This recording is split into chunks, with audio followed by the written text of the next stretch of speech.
भी बीच में है।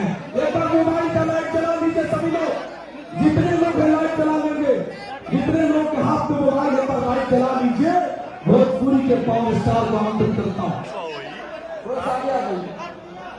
बिल्कुल आगे कॉपी रिकॉर्ड से सबर भाई हमारे बीच पधारे हैं। अब अरे उसको काहे के लिए मैं आप सबसे प्रेम करता हूँ, कौन सी चीज आपके हैं, कौन सी चीज आप सबको प्यार से जीता है।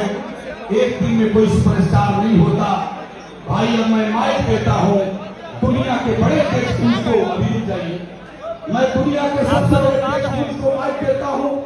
सलमान खान जी के साथ खड़े होते हैं कपिल शर्मा शो में, जिस व्यक्ति की धड़कनें धड़कती है।